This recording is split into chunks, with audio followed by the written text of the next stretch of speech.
네, 민주당 천준호 의원 나오셨습니다. 어서 오십시오, 의원님. 네, 안녕하세요. 반갑습니다. 네. 직접 이렇게 뵈니까 아주 스마트하시네요. 네. 감사합니다. 좀 전에 분장을 잘해 주셔가지고. 이재명 대표 비서실장 하셨죠? 네, 네, 썼습니다. 네. 이렇게 뭐 기관장 이런 자리에 비서실장하고 네. 당 대표 비서실장은 좀 다르겠지만 네. 그래도 비서실장을 한다는 것은 최측근이고 정말 신뢰하고 그러는 사이라서 부탁드리는 거 아니겠습니까? 글쎄요, 처음 시작할 때는 뭐 최측근이고 뭐 신뢰하고 뭐 이런 것보다는 예. 아마도 이제 비서실장 자리가 워낙 어려운 자리니까 하려고 하는 사람이 많지 않아서 저한테 기회가 온 것 같고요. 그 전에는 사실 제가 이재명 대표와 같이 일한 경험은 많지 않았습니다. 예. 대선 때 메타버스라고 하는 매주 타는 민생버스라고 하는 프로젝트를 같이 하면서 예. 그때 처음 같이 일을 해보게 된 거고요. 일을 하면서 이재명 대표에 대해서 저도 많이 알아가는 그런 과정이었습니다. 그러면서 이분하고 한번 같이 해보면 좋겠다. 네. 그런 생각을 서로 하셨겠군요. 네, 바깥에서 보던 이재명 대표의 어떤 느낌하고 실제 가까이서 일할 때의 느낌이 굉장히 다르더라고요. 저는 좀 깜짝 놀랐는데요. 예. 워낙에 추진력도 강하시고 결단력도 있어 보이고 이렇게 해서 의사결정이나 이런 게 굉장히 독선적일지 않을까라고 하는 걱정이 조금 있었는데 실제로 이제 겪어보니까 중요한 사안일수록 굉장히 신중하게 결정하시고 사람들의 의견을 두루 묻어서 이제 수기하는 과정을 거쳐서 이렇게 진행을 합니다. 예를 들면 대표적인 사례가 지난 총선 직전에 선거제도와 관련해서 병립형이냐 연동형이냐 이와 관련된 논의가 오랫동안 당 안에서 있었는데요. 연동형 관계자들을 지지하시는 분들을 만날 때는 병립형의 입장에서 이렇게 질문을 하시고 병립형을 지지하는 의원들을 만날 때는 또 연동형의 입장에서 이제 질문을 하면서 그 제도의 장단점을 파악하는데 굉장히 오랜 시간을 이렇게 하면서 좀 내용을 파악하셨고 그리고 최종적으로 결정을 하는 그런 과정을 옆에서 제가 쭉 보면서 굉장히 의사결정 과정이 합리적이고 굉장히 이제 숙고해서 좋은 결정을 하려고 하는 훈련이 잘 되어 계시구나 이런 걸 이제 보고 느꼈습니다. 얼마 동안이나 비서실장 하셨죠? 제가 운 좋게도 임기 동안을 같이 했습니다. 2년을 같이 했습니다. 그것도 좀 쉽지 않잖아요. 이 자리 또 서로 바쁘신 자리인데 네. 그걸 쭉 쓰는 것도 용인술인데 네. 사람을 이렇게 한번 신뢰하면 잘 안 바꾸는 그런 스타일이시던가요? 그렇게 좀 보이고요. 네. 또 워낙 잘하셨으니까 그러셨겠죠. 2년 동안 정말 별의별 일들이 다 있었습니다. 네. 권노갑 고문이 김대중 대통령 비서실장을 그렇게 하고 싶어 했어요. 네. 평생 자신은 묘비에 김대중 비서실장 이렇게 써달라라고 평소 막 그렇게 얘기를 하셨는데 결국은 김대중 대통령 되셨지만 비서실장을 이제 못 하셨죠. 네. 그랬는데 비서실장을 2년씩이나 하셨으니까 조금만 그거 더 여쭤볼게요. 제가 궁금했거든요. 오시면 네. 그걸 좀 여쭤보고 싶었어요. 네. 인간적인 면, 능력적인 면 이런 거 따지지 않고 다 통틀어서 이재명 대표 하면 이것만큼은 정말 내가 정치인으로 본받고 싶다 하는 부분 꼽는다면 어떤 걸 꼽으시겠습니까? 앞에서도 간단히 말씀을 드렸는데요. 어떤 의사결정할 때 자기의 생각이 같은 사람의 이야기를 듣지만 생각이 반대편에 있는 사람들의 이야기를 목적적으로 많이 들으려고 하는 편인 것 같습니다. 그래서 그 사안의 본질을 파악하려고 많이 노력을 하고 그래서 어떤 분들 우리가 잘 아는 어떤 용산에 있는 어떤 분은 예를 들면 반대되는 의견하면 이제 경로하시는 분이 계신데 오히려 다른 의견을 많이 물어보고 그걸 통해서 자기가 갖고 있는 생각들을 이제 비추어 보고 다듬어내고 뭐 이런 과정을 쭉 보면서 굉장히 리더로서 좋은 자질을 갖고 있다. 또 그런 부분에서 쉽게 흥분하거나 화를 내지 않으신다. 뭐 이런 게 저한테는 굉장히 큰 장점으로 보였습니다. 이재명 대표도 인간인데 화를 안 낼 리는 없지 않습니까? 아마도 제가 보기에는 이 성남시장 그리고 경기도지사 단체장 과정을 거치면서 그런 시행착오를 저는 많이 겪으셨지 않았을까 이렇게 생각을 합니다. 사람인 이상 이제 그런 일이 많을 텐데 화를 내면 그게 좋은 결과로 이어지기가 어려운 경우들이 많거든요. 그리고 예를 들면 경로하는 게 사실은 조직이나 지도자를 바라보는 많은 사람들한테는 굉장히 부정적인 신호를 주게 됩니다. 경직되게 되고 바른 말을 못하게 되고 그리고 눈치를 보게 되고. 근데 그런 것들에 대한 본인의 경험치가 상당히 제가 보기엔 있으신 것 같아요. 그래서 그런 상황에서도 굉장히 사실은 자기 조절을 잘 하고 계시다라고 하는 걸 옆에서 많이 볼 수가 있었고, 개인적으로는 그런 게 저한테는 큰 공부도 되고 이제 그랬던 것 같습니다. 전 의원님한테는 네. 한 번도 화낸 적이 없었습니까? 저뿐만이 아니라 이제 주변에 있는 이제 같이 지도부가 회의를 한다든지 당직자들이랑 회의한다든지 할 때 뭐 그런 모습을 이제 볼 수는 없었고, 뭐 인간이니까 이제 뭐 짜증나고 뭐 이런 것들은 있었겠죠. 뭐 그런 것들은 순간순간에 있었을 텐데, 대체로 회의를 하거나 어떤 의사결정을 하거나 이런 과정에서는 굉장히 그런 일관성과 평정심을 잘 유지하신 편이었습니다. 네. 인간적으로는 어떤 점을 가장 큰 매력으로 꼽으십니까? 근데 이제 이분이 놓인 상황이 저는 지금 매우 특수한 상황이라고 보는데요. 이제 가끔씩 뭐 등산도 좀 가시라고 하고, 뭐 예전엔 낚시 이런 거 많이 좋아하셨다고 하는데 그런 것도 하시면 좋겠다 이렇게 말씀을 드리는데, 사실은 당대표가 되고 나서의 지난 2년간은 그런 것을 생각할 겨를이 사실은 없었던 시기였던 것 같습니다.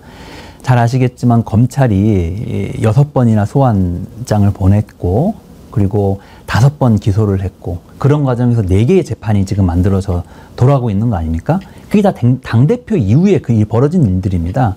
사실상 제1야당 대표에 대한 소환을 통보한 것도 역사상 최초의 일이고, 제1야당 대표를 기소한 것도 최초의 일이고, 그 제1야당 대표를 재판을 해본 것도 최초의 일인데, 그게 한 번이 아니라 6번, 5번, 4번 이렇게 벌어지고 있는 이런 상황 자체가 뭔가 좀 일상적인 생활을 하기에는 너무 어려운 환경과 뭐랄까 긴장감 속에 본인이 이제 있는 게 아닌가 이런 생각을 좀 하게 됩니다. 그래서 그런 면에서 이분한테 어떤 인간적인 면 이런 것들을 제가 기대하고 뭐 그것을 이제 가질 수 있는 시간적 여유를 드리고 싶었지만, 사실은 굉장히 그렇게 하기 어려운 조건이었다 이렇게 말씀을 좀 드리고 싶고요.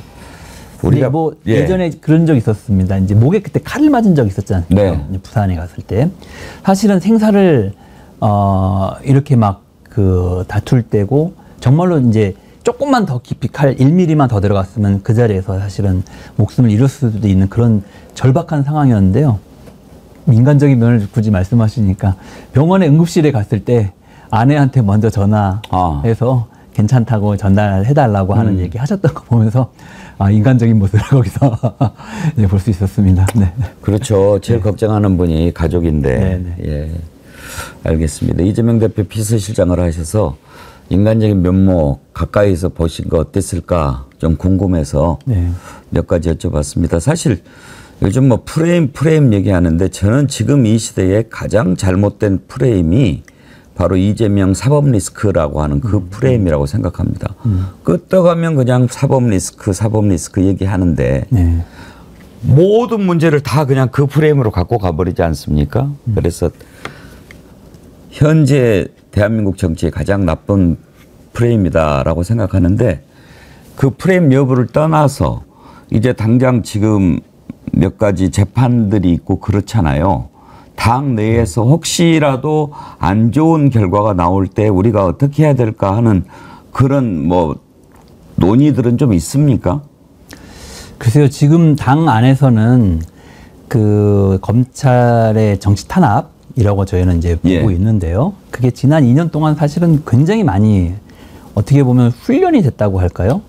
여러 가지 피의 사실을 공표하고 언론이 그것을 대서특필하고 여러 채널을 통해서 보도함으로써 사실 유무와 관계없이 그냥 보도로서 상대방을 범죄시하고 악마화하는 시도들이 상당히 많이 있었습니다. 그리고 그런 과정에서 뭐 선거도 치렀고, 그리고 실제 국회에서 체포동의안에 대한 처리도 있었고, 그 과정에서 일부 체포동의안 통과도 되고, 거기 법원에 가서 기각도 되는 그런 일도 이제 있지 않았습니까?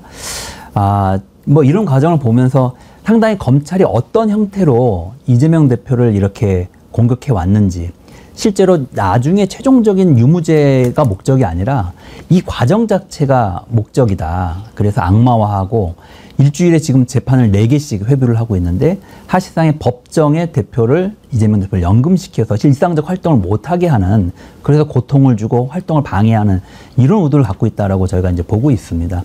근데 세부 내용, 이걸 보면 정말 거의 없는 일들이 너무 많은 것이죠.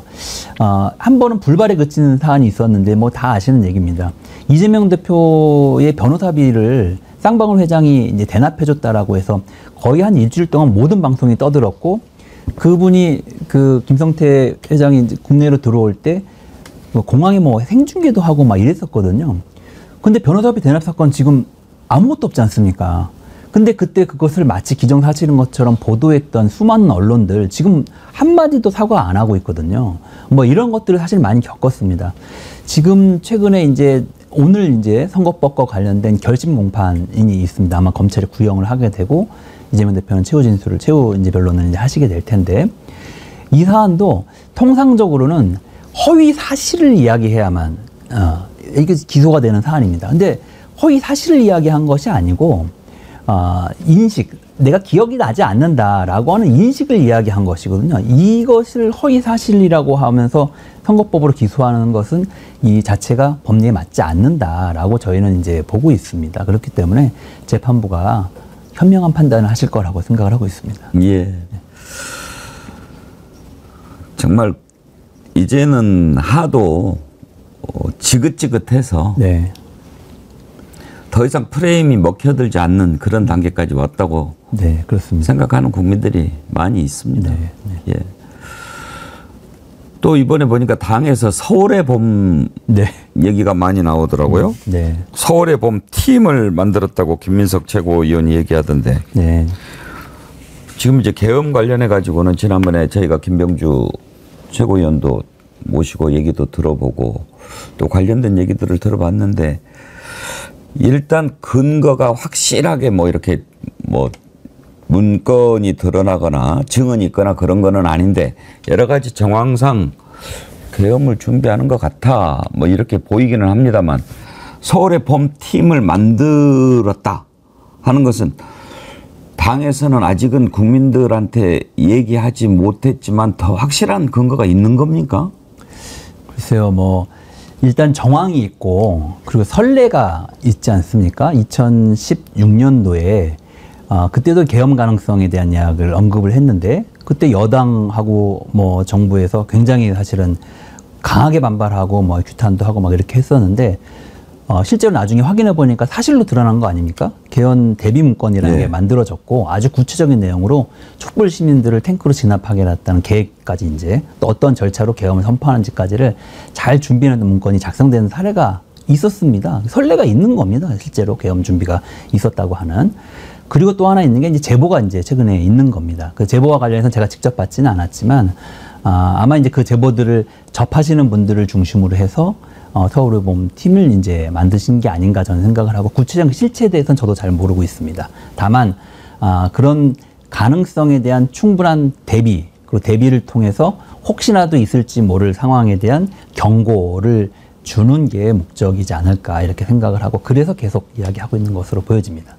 지금 사실 대통령 윤석열에 대해서는 우리 국민들이 심리적 탄핵 상태에 접어들었다고 저는 판단하고 있습니다. 네. 그렇지만 이제 확실한 스모킹건, 아마 스모킹건이 나오기를 기다리는 심정은 민주당보다 국민들이 더 할 겁니다. 네, 네, 그렇습니다. 그래서 이제 특검도 필요하고, 그래서 뭔가 좀 새로운 게 나와야 되는데 계속 이제 거부권 행사하고 이게 반복되지 않습니까? 그런데 이번에 이제 또 통과를 시켰는데, 이번에 통과시키기 전에 계속 이제 반복되고 있으니까 당에서도 뭔가 계산은 하지 않겠습니까? 이번에도 또 거부권 행사할 텐데, 그러면 뭔가 좀 이렇게 해서 안 되면 좀 이렇게 해본다든지 뭔가 변화고도 좀 시도해보고 이래야 되는 것 아닙니까? 근데 그냥 계속 직구만 던지면 네. 안 되는 거 아닌가요? 네. 이제 최혜병 특검 같은 경우에는 한동훈 대표가 그동안에 제3자 추천안을 만들겠다라고 본인이 이제 공약했던 사안이 아닙니까? 네. 그래서 저희가 그러면 직접 만들기 어려우면 우리가 먼저 제안하겠다 제출까지 했고, 그런데 쪽에서 이야기는 시간을 좀 더 달라. 이게 이제 아마 지난번 여야 대표 회담 때도 이제 이야기였던 것 같습니다. 그래서 저희가 제안을 하지만 그리고 이제 사실은 한동훈 대표가 더 이상 이걸 거부할 명분 자체가 지금은 없는 겁니다. 굉장히 본인이 궁색해져 있는 이런 상황이기 때문에 결국 이 부분이 한동훈 대표가 정말로 의지가 있는지 없는지를 확인해 주는 그런 하나의 이제 바로미터가 될 거다 이렇게 생각을 하는 게 하나가 있고요. 저희가 이제 여당 의원들하고도 이렇게 접촉하고 이야기를 좀 해보면 김건희 특검에 대한 공감대가 더 높을 수도 있다. 여당 의원들 안에서. 최혜병보다요? 네. 예. 그런 이제 느낌들이 좀 감지가 됩니다. 실제로 여당 의원들 중에는 그 김건희 여사에 대한 거부감을 갖고 있는 분들이 많은 것 같습니다. 예. 그리고 이대로는 안 된다라고 하는 생각들도 많이 갖고 있는 것 같고요. 소위 말하는 보수 언론 이런 데서도 김건희 여사에 대한 문제 제기를 하는 것들이 기사들이 막 나오고 있지 않습니까? 뭐 그런 이게 그냥 나오는 것은 아니고 아마 이 여당 내의 전반적인 기류를 일정하게 반영하는 게 아닌가 이렇게 생각을 합니다. 그렇기 때문에 그들도 생존하기 위해서는 이번 김건희 여사 특검을 사실은 받아야 될 이유가 내적으로는 상당히 있을 것이다 이렇게 생각을 하고 그것을 거부할 명분을 갖기가 상당히 어렵고 궁색해지는 그런 상황이지 않냐 이렇게 좀 보고 있습니다. 그래서 어느 때보다도 저희가 이제 판단하기에는 김건희 여사 특검 관련해서는 이번에 통과가 됐고 아마도 이제 거부권을 행사할 가능성이 있는데 그 이후에 제2투표 절차에서 상당한 그 반란표가 있을 수 있지 않을까라고 하는 기대를 한편에서 갖고 있습니다. 네. 다른 건 몰라도 그러니까 이제 지금 법안 3개가 다시 이제 돌아온다라고 가정했을 때 그중에서도 김건희 특검법만큼은 다시 재의결될 가능성이 있다. 이렇게 생각하시는 거군요. 가능성이 다른 그 최혜병 특검보다도 더 있지 않냐라고 하는 내부의 좀 판단들이 조금 있습니다. 재의결은 무기명입니까? 네, 무기명이죠. 그러면은 좀 기대를 해볼 만도 한데요. 왜냐하면 지금 여당 의원들도 김건희 씨가 이렇게 하고 다니는 것에 대해서 아주 기겁을 하는 분들이 많지 않습니까? 왜 이번에 체코는 따라가는 걸로 알고 계십니까? 글쎄요, 저는 이게 시스템이 어느 정도 작동이 됐다면 리스크 관리라고 하는 관점에서 사실은 지금 김건희 여사가 등장하면 안 되는 타이밍이거든요. 그러니까요. 오히려 등장하고 노출되면 노출될수록 국민들한테 더 큰 거부감을 이제 주는 수밖에 없는 그런 상황이고. 기본이고 상식이죠. 더 나아가서는 분노 끌어내려야 한다. 제가 지난 추석 연휴 때 동네 지역을 다니면서 전통시장을 저희가 많이 다녔는데 지역에 저희가 7개 전통시장이 있습니다. 제가 제일 많이 들은 이야기가 제발 윤석열 대통령 좀 끌어내려라 라고 하는 더 이상 못 살겠다 이런 얘기들 못 참겠다 이런 얘기들을 제일 많이 들은 이야기가 그 이야기거든요. 그만큼 과거와 비교했을 때 훨씬 더 분노의 게이지가 임계점에 도달하고 있는 이런 상황으로 이제 가고 있기 때문에 저는 정상적인 판단을 한다면 직언을 해서 그걸 좀 관리를 해줘야 되는데 제가 보기에는 대통령실 주변에는 김건희 여사에게 그런 직언을 할 수 있는 사람이 아무도 없는 것 같습니다. 그러니까 결국 본인이 판단하고 또는 외부에서 이천공이든 천공이든 이런 분들의 조언을 받고 하는지는 모르겠지만 그걸 통해서 의사결정을 하는 거지 객관적이고 정상적인 시스템과 예를 들면 관리 능력이 있다면 사실은 그렇게 하면 안 되는 거거든요. 저는 그런 내부의 견제 시스템과 작성 시스템이 무너졌다.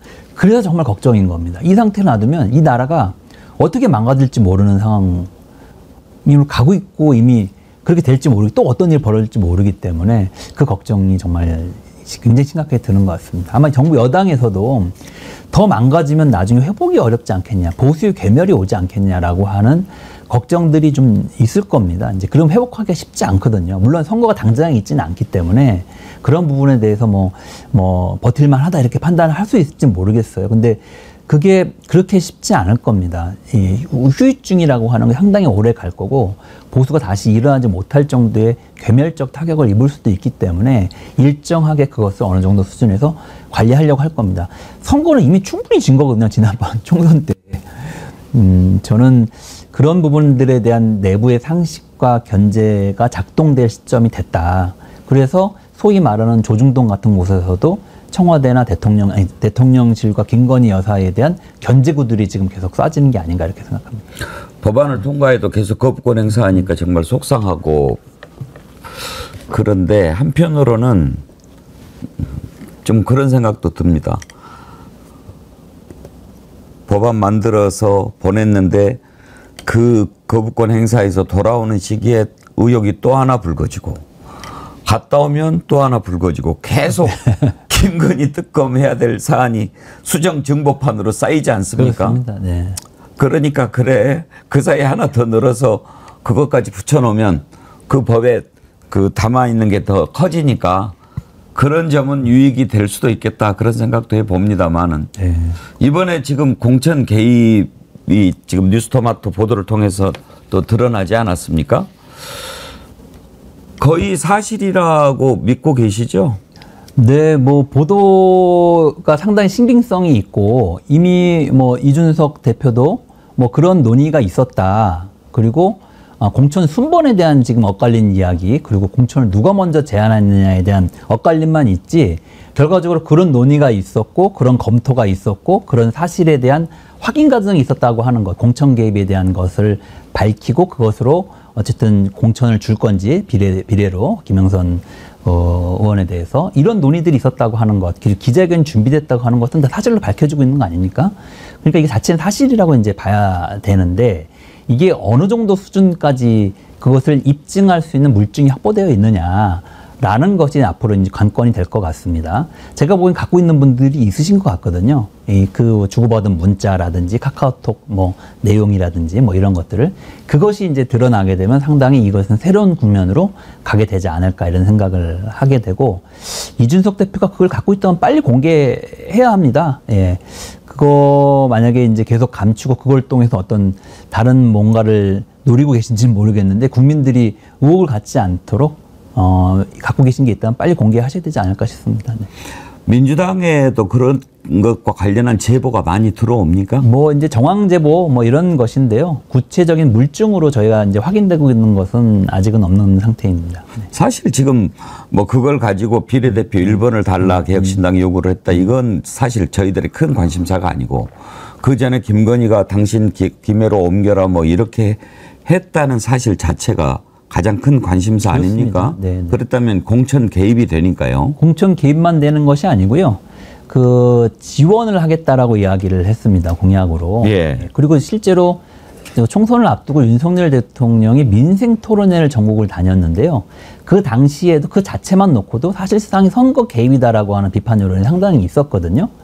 근데 그것이 이런 공천 개입 과정에서 어떤 특정 후보에게 이익을 주기 위한 과정으로 그것이 연결이 됐다면 이것은 공직선거법 위반이고, 공직선거법 위반을 김건희 여사와 윤석열 대통령이 함께 공모한 사건이 됩니다. 그래서 이것은 수사가 필요한 상황이죠. 그 부분에 대한 의혹이 제기되고 있기 때문에 이번에 특검을 저희가 이제 발의를 한 이유 중에 하나도 공직선거법과 관련된 공소시효가 소멸되기 전에 이 특검법이 발의가 돼야 된다. 특검법이 발의가 되는 시점과 동시에 그 소멸시효가 정지가 됩니다. 공소시효가. 그렇기 때문에 이 부분에 대한 수술을 이어갈 수가 있기 때문에 이 부분 특검법이 이번에 특별히 중요한 의미를 갖고 있습니다. 네.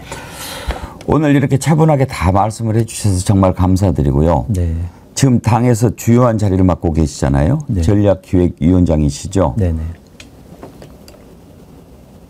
어떤 전략을 가장 제1로 삼고 계십니까? 일단 전략의 핵심은 민심을 잘 읽는 거라고 생각합니다. 민심을 잘 읽어서 그것을 정책과 그리고 법령에 잘 반영하는 게 이제 전략기획위원회의 기본적인 역할인데요. 특별히 우리 당은 어쨌든 정당은 집권을 목표로 이제 하고 존재하는 조직이기 때문에 민심을 잘 읽어서 집권 계획을 세우고 정권 교체를 잘 준비하는 것이 저의 가장 큰 역할이라고 생각하고 있습니다. 너무 모범답안이고 네. 저희가 지금 듣고 싶은 것은 네. 탄핵 전략을 어떻게 세우고 계신가 궁금한데 혹시 그것도 세우고 계십니까? 이 탄핵이라고 하는 것은 법률적인 의미에서의 탄핵이라고 하는 것은 의석의 확보가 전제가 돼야 됩니다. 근데 의석을 확보하기 위해서는 현재 구도에서는 한계가 있죠. 결국에는 국민의힘을 허물어 내는 게 좀 필요한 겁니다.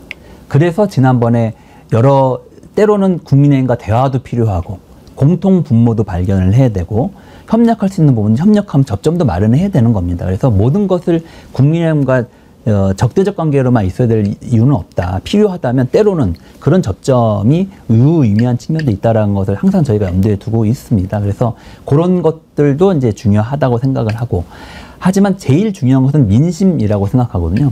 결국에는 민심의 흐름이 어떻게 가는가에 따라서 국민의힘 내부가 쪼개질 수밖에 없습니다. 그래서 그렇게 그 촉진하기 위한 여러 가지 뭐 계획들도 있습니다. 근데 그걸 제가 지금 다 밝히긴 좀 어렵고 그런 과정을 거쳐서 결국에는 법률적 탄핵이 되기 위해서는 200석이라고 하는 것이 확보가 돼야 되는데, 단순히 의석수의 증가 이전에 국민들의 민심의 뭐랄까 결집이라고 할까요? 이런 것들이 다 그것을 통해서 반영되면 자연스럽게 되지 않을까 생각합니다. 지금은 조금 거의 임계점이 와 있다고 생각합니다. 넘어가는 과정이라고 생각하는데요. 조금 더 힘을 모아서 그 동력이 마련될 수 있도록 저희가 힘 모아는 과정을 잘 관리해 나가도록 하겠습니다. 탄핵과 관련해서 아까 우리 그 일부에서 패널께서 그런 얘기를 했습니다. 이제 지금 윤석열 지지율이 20% 지난주에 갤럽에서 나오지 않았습니까? 아마 이번 주에 했으면은 저는 10%대로 떨어졌을 것 같은데, 추석 기간에는 조사를 안 해서 이번 주는 안 나왔는데, 만약에 지지율이 10%대로 내려가면 이제 완전히 공무원 사회는 움직이지 않게 되고, 거기에서 이제 결정적인 제보나 뭔가 스모킹 건이 나올 가능성이 있다, 이런 얘기를 했습니다. 그런 경우에 대비해서 민주당이 좀 더 활발하게 문을 열어서 제보를 받는다거나 뭐 이런 것을 좀 알리는 거, 이런 거 필요하지 않을까요? 네, 그렇습니다. 지금 국정 지지율이 20%이고 부정평가가 70%입니다. 그리고 그 세부 내용을 보면 경제활동 인구를 중심으로 놓고 보면 거의 10% 이하라고 이제 봐도 될 정도로 굉장히 사실은 이제 부정 여론이 높다, 이렇게 이제 보여지는 상황입니다. 그렇기 때문에 예를 들면 공직자들도 다 같은 국민 아닙니까? 보면 흐름을 알고 본인들이 느낌을 갖게 되는 거죠. 이게 완전히 지금은 국민들의 마음이 돌아갔구나라고 생각이 들면, 그동안의 부당한 지시, 그리고 부당한 뭐 이런 사항들을 이제 하나씩 내어놓을 때가 됐다라고 생각을 하고, 그런 부분들의 이야기들을 잘 저희가 수렴하고 또 그 제보자들을 보호해 가면서 앞으로 이제 그런 현안들을 하나씩 제기해 나갈 필요가 있겠다, 이런 생각을 좀 하고 있고요. 뭐 이게 정확하게 공무원은 아니지만 최근에 이 공천 개입과 관련된 이 제보가 구체적으로 언론에 기사화된 것도 사실은 저는 그런 상황과 유사하다고 보는데요. 이전에부터 이 이야기가 사실 없지 않았던 얘기입니다. 사실은 많이 공천 개입을 했고 그 김건희 여사가 적극적으로 뭐 문자도 보내고 전화도 한다더라, 이런 얘기들이 있었습니다. 근데 구체적인 물증이 없고 뭔가 제보가 없었는데, 상황이 이렇게 되니까 이런 부분들이 이제 기사로서 나오게 되고 언론도 그걸 보도록 취재해서 이제 작성하게 되는 상황이 된 거 아닙니까? 이 말고도 여러 가지 부당하게 또 위법한 행위를 하는 과정들이 다 사실은 공무원들이 관련되어 있고 개입이 되어 있기 때문에 그런 부분들이 하나씩 드러나는 일들이 벌어지게 될 것이다, 기대하고 있습니다. 이번 그래서 국정감사 굉장히 중요할 것 같습니다. 그러니까요. 기대해 보겠습니다. 오늘 아주 귀한 시간 내주셔서 감사하고요. 네. 제가 짧은 시간 인터뷰했지만 정말 올바른 생각을 이렇게 조리 있게 잘 말씀하시는 것을 보고 왜 이재명 대표가 그렇게 비서실장으로 오랫동안 같이 일하고 싶어 했고 또 전략기획위원장이 이렇게 중요한 자리를 맡겼는지 이해가 갔습니다. 네, 감사합니다. 고맙습니다. 네. 다음에 또 나와 주십시오. 네, 감사합니다. 네, 고맙습니다. 민주당 전략기획위원장 맡고 계신 천준호 의원님 만나봤습니다.